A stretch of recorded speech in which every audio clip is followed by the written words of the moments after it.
Alors bonjour à tous et à toutes, je suis Delphine Petit, responsable marché tourisme au sein de BPI France.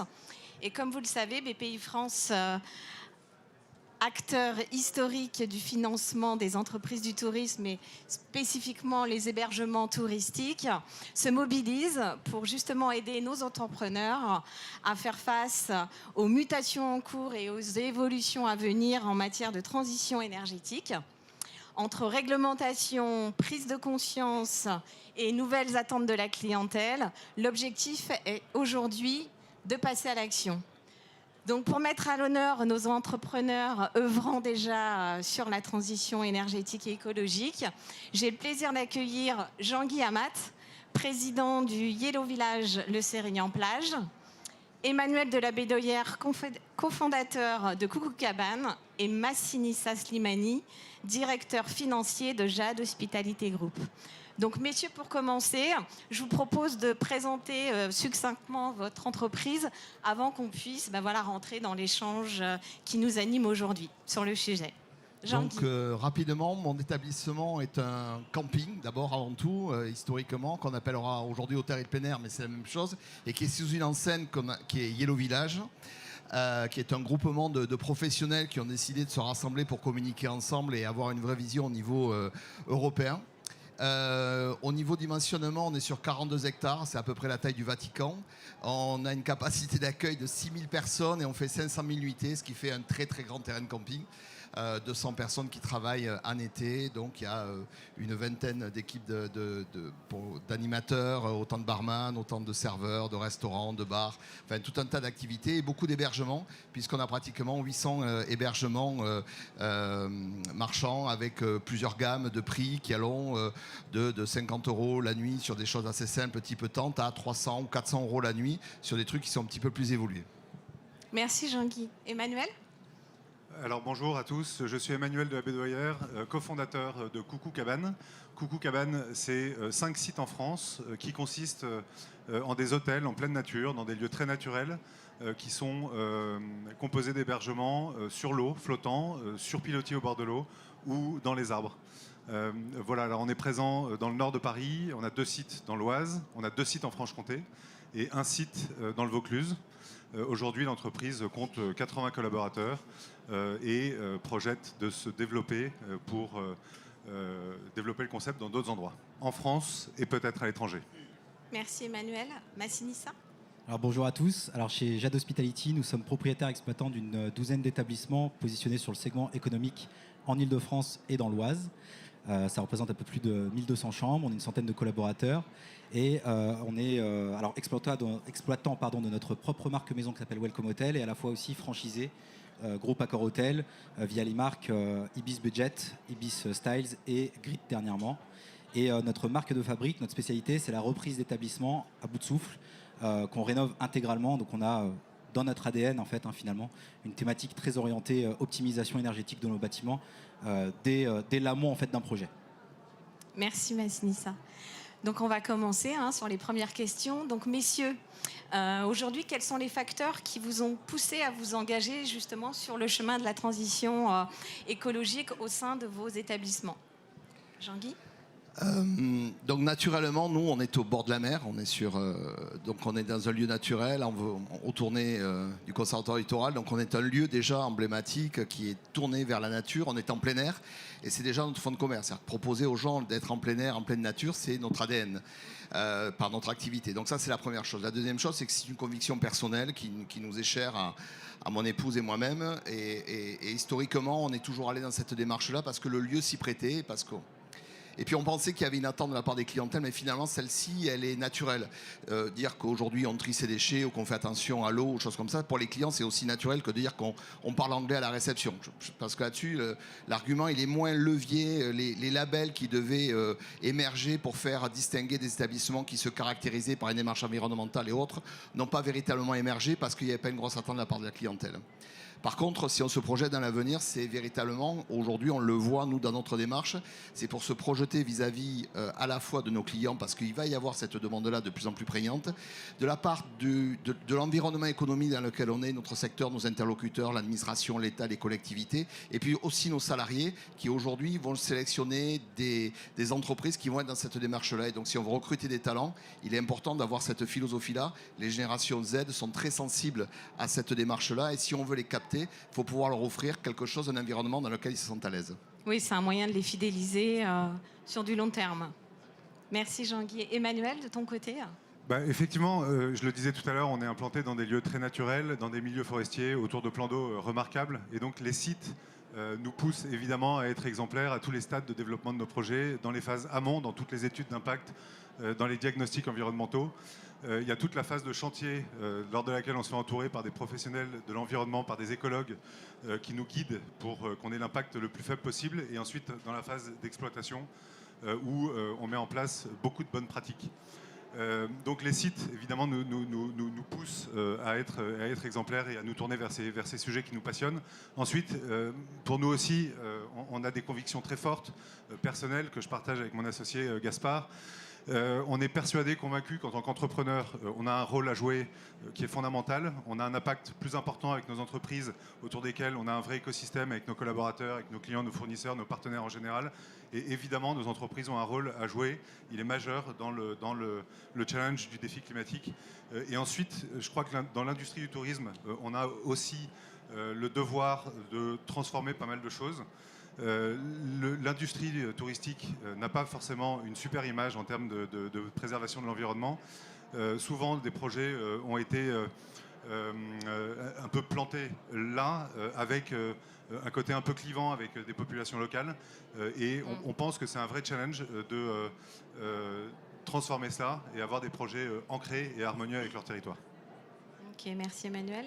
Massinissa, de ton côté, Alors, au regard de ton groupe, voilà. Ouais, alors sans vouloir faire de la répétition, mais c'est à la fois une envie et à la fois une nécessité, on va dire. Une envie parce que de la même manière, on a un rôle sociétal à jouer en tant que citoyen, et nous, en tant que dirigeants, c'est aussi notre rôle de la transposer dans l'entreprise, d'infuser en fait ces valeurs, que ce soit auprès de nos collaborateurs, mais aussi auprès de nos clients. Et on se rend compte aussi, comme nous tous ici, que toute la chaîne de valeur en fait est concernée aujourd'hui. On a dit les collaborateurs, on a dit les clients, c'est aussi les partenaires économiques et financiers avec qui on travaille. Et moi, j'ai tendance à dire que je préfère anticiper un problème plutôt qu'on m'y contraigne. Et je pense très sincèrement que plus le temps va passer et plus aujourd'hui ça va devenir une nécessité aussi pour aller développer en fait des projets de croissance pour chacun d'entre nous. Et la nécessité, je reviens sur notre ADN. On rachète des bâtiments qui sont en fin de vie, assez vieillissants, etc. Donc on a besoin de les optimiser. Et on est opérateur économique aussi, il faut le rappeler. Et en tant qu'opérateur économique, moi je regarde de manière très factuelle mon compte d'exploitation et j'ai des lignes qui sont liées à des dépenses énergétiques, de consommation d'eau, de maintenance. Et je sais que j'ai un retour sur investissement qui va être immédiat et aussi différé dans le temps en m'intéressant à ces items-là. D'accord, merci. On va parler concret maintenant. Est-ce que vous pourriez nous citer, pour les téléspectateurs qui nous regardent, des actions concrètes que vous avez mis spécifiquement dans vos établissements? Jean-Guy? Alors, très rapidement, j'en ai trois. La première, elle est historique puisque c'est ce qui a fait, lorsque on est arrivé sur ce territoire, il n'y avait pas d'eau, pas d'électricité. Donc on a installé un groupe électrogène et capté de l'eau pour pouvoir boire et manger, se laver. Et il a fallu l'assainir très vite. Et donc la solution a été de récupérer ces eaux, de les faire partir dans des drains souterrains. Et ça a permis à la végétation de pousser. Voilà. Et ce système-là a permis surtout qu'on économise de l'eau potable pour aller irriguer les arbres. Et on l'a développé au point que on a été sélectionné pour participer au Forum mondial de l'eau à Kyoto pour présenter cette solution qui était exemplaire de réutilisation des eaux usées. On est allé plus loin. Toujours sur l'eau, puisqu'aujourd'hui, lorsqu'on a besoin de créer des toboggans, des activités, des animations et des choses comme ça à base d'eau, puisque c'est ce que viennent chercher les gens, et on est sur des zones où l'eau est très rare, en bord de mer, on est sur des nappes souterraines qui sont extrêmement fragiles, donc on a décidé de récupérer l'eau, de les faire passer, de les retraiter plusieurs fois dans les piscines pour arriver à moins en consommer, la récupérer en suivant pour aller remplir les chasses d'eau. Mettre de l'eau chlorée dans les chasses d'eau, globalement, c'est pas une révolution. Et ensuite, ça partait dans les réseaux pour faire pousser les arbres. Donc on a une triple utilisation de l'eau et on en est assez fiers, même si globalement, administrativement, c'est toujours un sujet parce que l'État est très en retard par rapport à ces avancées et ces innovations. Et c'est un premier point. Le deuxième point, il est beaucoup plus sympathique, c'est juste, on a un problème dans nos territoires, c'est les moustiques, voilà. Et donc on est allé, on a regardé, une chauve-souris mange 1000 à 10 000 moustiques jour, une hirondelle pareil. Donc on a développé des nichoirs à moustiques et des nichoirs à hirondelles. Comme on avait mis en place des pucerons pour manger les insectes, des pucerons pour manger des coccinelles pour manger les pucerons. Et un troisième insecte que j'ai oublié, et les mésanges qui mangent les chenilles processionnaires qu'on a dans les pins. Donc on essaye autour de ça d'éviter l'emploi de produits phyto. Et le dernier truc, et le plus innovant, on l'a fait cette année, c'est qu'on utilise du chlore pour traiter nos piscines. Le chlore, c'est extrêmement polluant, ça vient d'Asie, dans du plastique, enfin c'est un bilan carbone détestable. Et là, on est en train de récupérer avec une machine assez innovante, avec du sel qui est produit à Bages ou à Aigues-Mortes, donc vraiment localement, à produire notre propre chlore pour traiter les piscines. Et donc on est sur des circuits courts, sur des produits qui étaient à la base extrêmement polluants. Voilà 3 exemples. Merci Jean-Guy.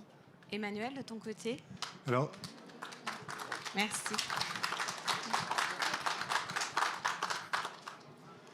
Nous, on met en place beaucoup de bonnes pratiques. On essaie d'aller le plus loin possible dans tout ce qu'on peut faire. Et je ne vais pas lister les bonnes pratiques parce que ce serait long. Globalement, on encourage toutes les bonnes idées et les bonnes pratiques. On a des politiques qu'on veut mettre en place. C'est ambitieux, mais on aimerait être en zéro plastique en impliquant nos fournisseurs dans cette idée et dans ce process.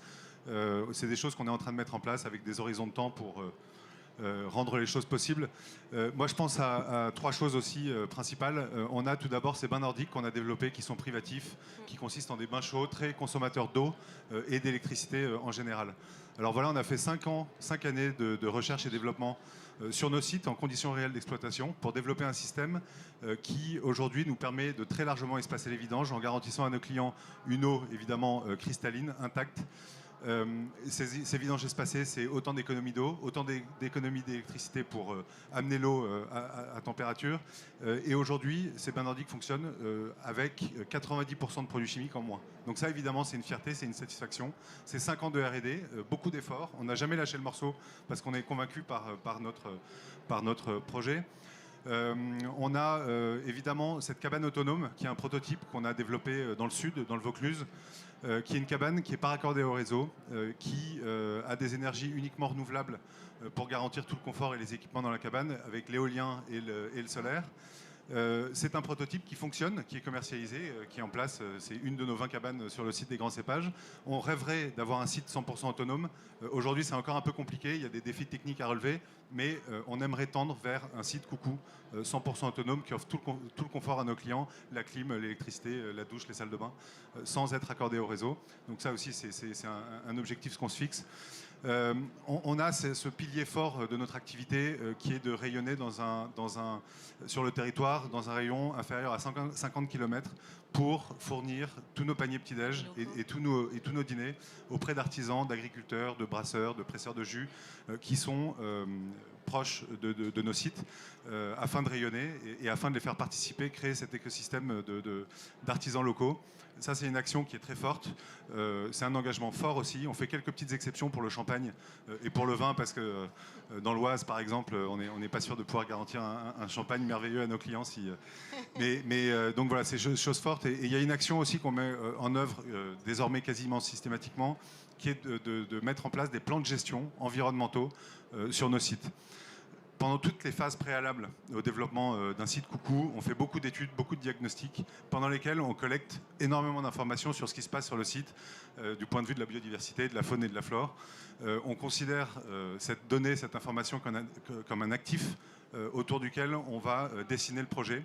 Et ensuite, pendant l'exploitation, on met en place des actions précises pour améliorer tout ce qui peut l'être. Et donc, toutes les faiblesses identifiées pendant les phases de diagnostic vont être traitées et améliorées avec des écologues dont c'est le métier, Je pense par exemple à des espèces qui sont en déclin sur un site. On crée des habitats artificiels. On réouvre des forêts qui sont enfermées parce que sans intervention de l'homme, finalement, l'environnement n'est pas si bien. Donc voilà, c'est des plans qui sont ambitieux sur 10 ans, qui représentent des gros investissements, mais qui donnent beaucoup de sens à chacun des projets. Merci Emmanuel. Merci Nissa. Je vais juste revenir brièvement sur ce que tu disais, Emmanuel, mais qui est à mon sens aussi fondamental, c'est la collecte de la data, l'analyse qu'on peut en faire et quel est le plan d'action en fait, qu'on va pouvoir mettre en face pour améliorer l'existant. Alors, de manière non exhaustive aussi, hein, je vais revenir très rapidement sur certains items que vous faites aussi très bien, mais bien évidemment, on tend à l'utilisation au minimum possible du plastique, qui des fois est compliqué. On est très vigilant sur les produits d'entretien qu'on utilise pour qu'ils soient sains, bien évidemment. Et pour revenir sur un aspect plutôt, plus technique, on va dire, sur les bâtiments, nous, ce qui va nous intéresser dès le départ, c'est l'isolation en fait, du bâtiment. Voilà. C'est important parce qu'il faut juste recontextualiser. Le bâtiment, il est soumis à des contraintes extérieures et intérieures. Et donc, on va s'intéresser à des choses très évidentes qu'on peut voir facilement. Donc, ça va être toutes les ouvertures sur les isolations. Mais on va surtout s'intéresser à ce qu'on ne voit pas dans l'ossature, la tuyauterie. Donc, par exemple, nous, on mène des opérations de calorifugage sur l'ensemble de nos sites pour réisoler l'ensemble en fait, de la tuyauterie qui va transporter l'eau, les fluides, la chaleur, etc. Et faire en sorte en fait, qu'il y ait le moins possible de déperdition énergétique pendant cette partie-là. On va aussi mettre en place des systèmes d'automatisation dans les chambres et dans les parties communes de nos établissements pour faire en sorte que l'énergie consommée le soit en fonction du statut occupé ou inoccupé. Donc après, c'est beaucoup de domotique, des thermostats, des réglages sur le TGBT, etc. Je ne vais pas rentrer dans l'aspect trop technique pour ne pas vous perdre. Mais on essaie d'être vigilant et d'utiliser toute la technologie qui est possible et imaginable aujourd'hui pour optimiser tout ça. Et, excusez-moi, 2 choses quand même.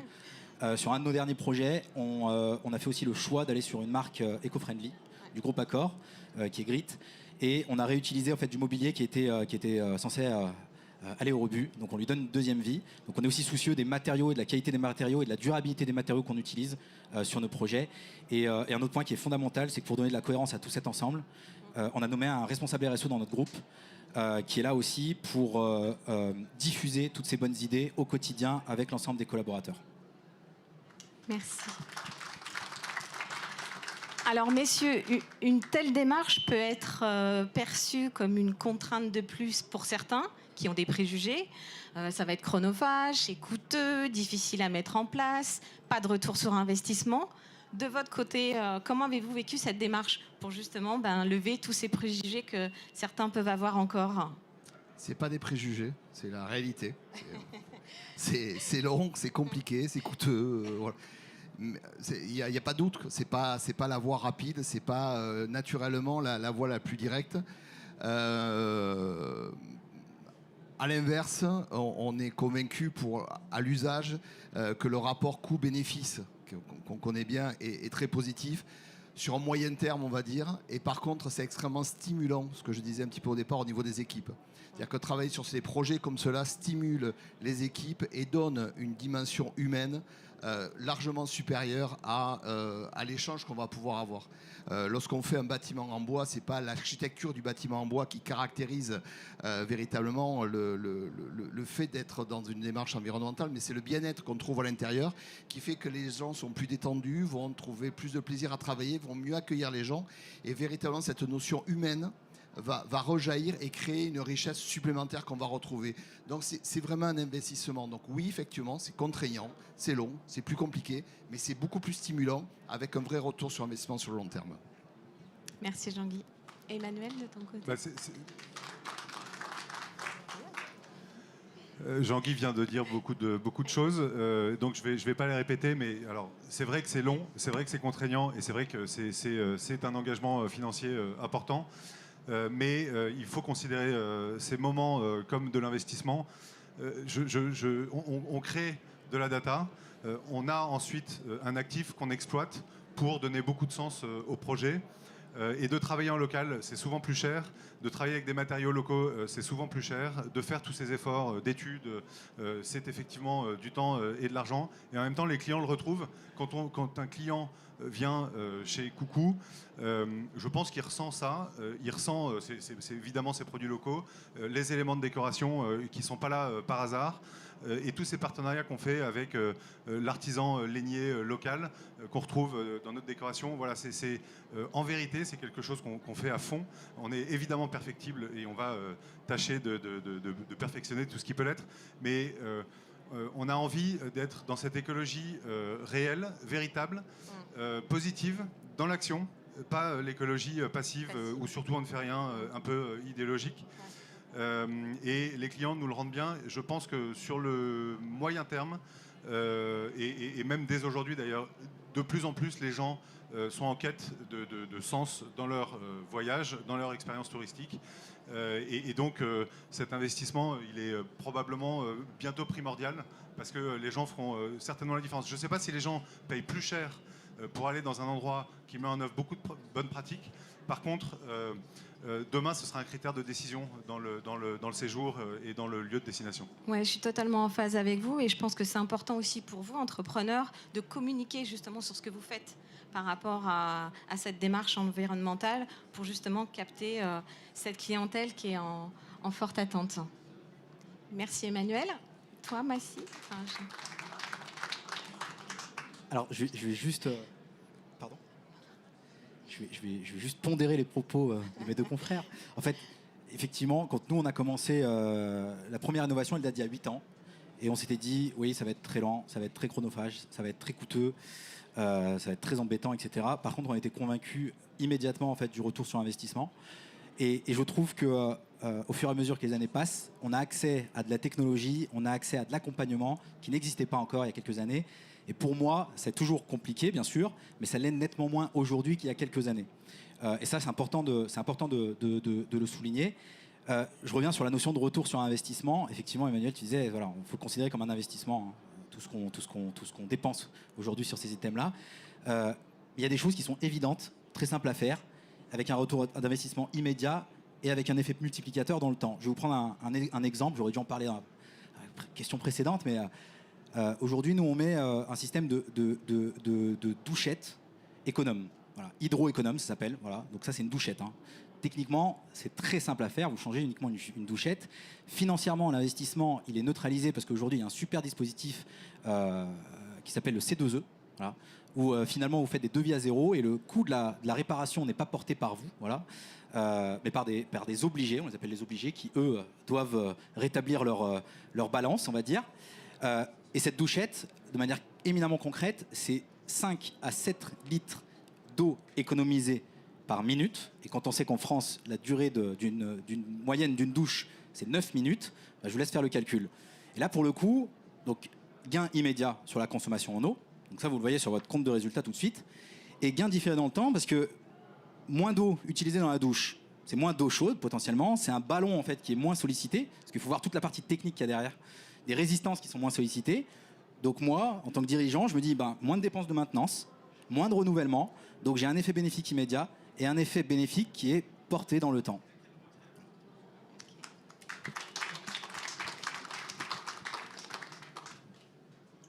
Alors dans cette démarche, messieurs, comment avez-vous été accompagnés, si vous avez été accompagnés? Et si vous avez été accompagnés, qu'est-ce qui vous a été le plus utile? Jean-Guy, je sais que... On n'a pas été accompagné parce qu'on l'a fait en marchant, mais je sais qu'il y a énormément de dispositifs qui existent, notamment de la BPI, qui aujourd'hui propose des solutions autour de ça. On n'en a pas eu besoin. Ça a été vraiment une conviction personnelle au fur et à mesure et qui n'a pas nécessité un financement important à la base. Mais je sais que les dispositifs existent, on n'en a pas profité, donc je préfère laisser la parole à ceux qui... Alors nous effectivement, on n'a pas été accompagnés non plus spécifiquement par des consultants ou par des cabinets spécialisés en conseil en la matière. En revanche, on essaie de monter des équipes projets dédiées sur chaque site, pour chaque développement. Et un de nos critères de choix dans les architectes, dans les décorateurs, c'est bien cette sensibilité-là. C'est très important. Ensuite, on est accompagné dans nos projets par des cabinets d'environnement composés d'écologues dont c'est le métier. Et en fait, le principal accompagnement, il est là. On a besoin d'avoir une approche scientifique, concrète, mesurée, mesurable, restituable. Et ça se fait avec des professionnels de l'environnement. On ne s'improvise pas environnementaliste du jour au lendemain. C'est un vrai métier. Et ça aussi, c'est un peu d'investissement. Ça a un certain coût. Mais il s'agit d'être chirurgical, scientifique, pour être crédible. Ça évite de tomber dans le greenwashing et d'être plutôt en vérité et de faire ressentir la chose aux clients. Un dernier accompagnement, et pas des moindres, il est évidemment financier. Je pense qu'on a des investisseurs dans le capital de Coucou aujourd'hui, et dont la BPI, qui est aussi en financement, en cofinancement, qui est un peu partout dans le dispositif Coucou.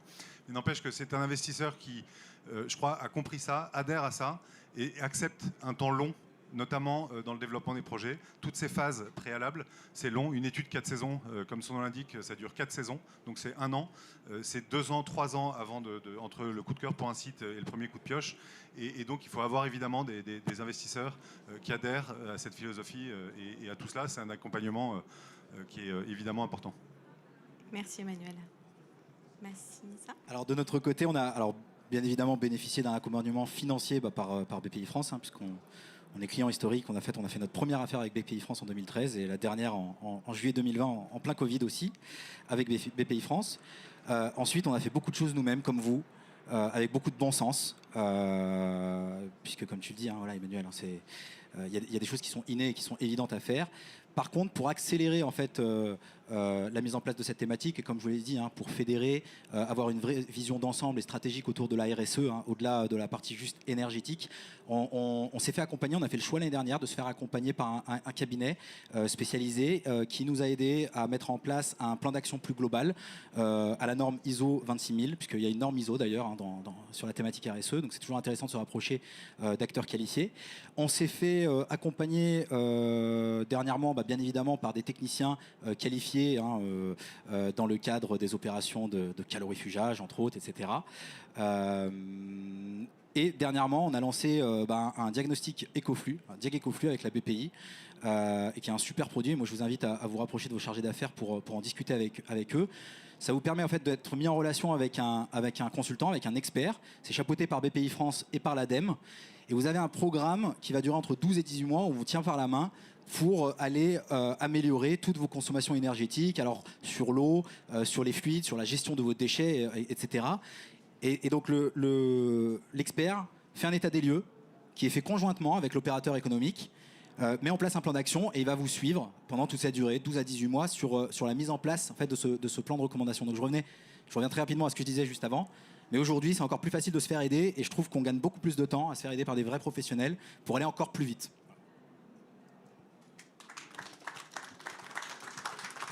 Merci. Pour terminer, dernière question. Une astuce, un retour d'expérience pour nos professionnels qui vous regardent aujourd'hui et qui souhaiteraient se lancer justement dans cette démarche de transition écologique? Je pense qu'il faut y aller pas à pas. Vraiment, parce que c'est en marchant qu'on s'inscrit dans cette démarche-là.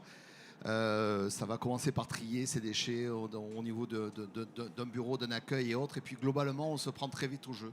Donc je crois qu'il ne faut pas ambitionner. Enfin, moi, j'aurais envie de dire ne pas ambitionner quelque chose d'extrêmement génial au départ, mais vraiment que ça soit quelque chose qui soit un petit peu dans l'ADN et qui soit construit au fur et à mesure du projet. Et puis peut-être qu'une erreur que j'ai fait pour un retour d'expérience, c'est que nous, on n'a absolument pas communiqué dessus.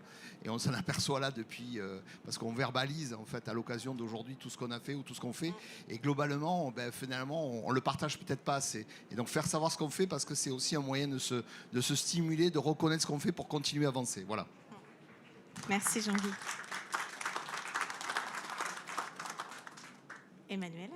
Oui, non, moi, j'ai pas de conseils à donner, même si je pense qu'il faut retenir qu'un euro investi dans les bonnes pratiques et dans tous ces sujets est un euro bien investi.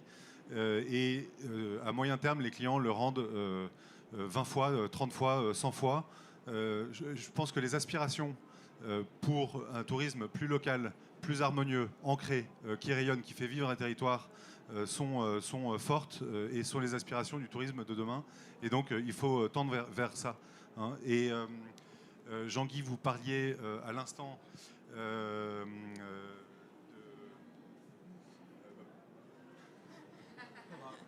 Je prends le relais. Il faut communiquer. Pardon, voilà. Alors, merci Delphine.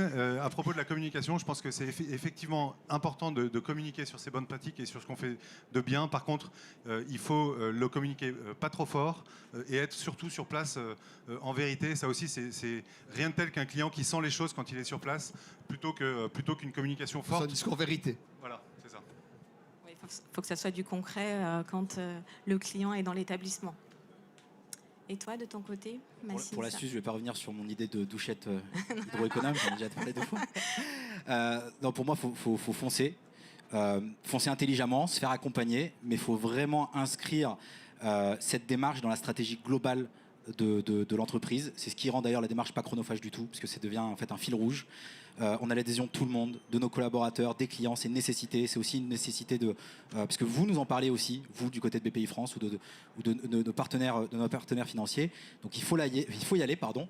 Et n'hésitez pas à vous faire accompagner. Il faut vraiment démystifier toute l'approche qu'il y a autour de cette démarche RSE, de toute la difficulté qu'il peut y avoir, technique, etc.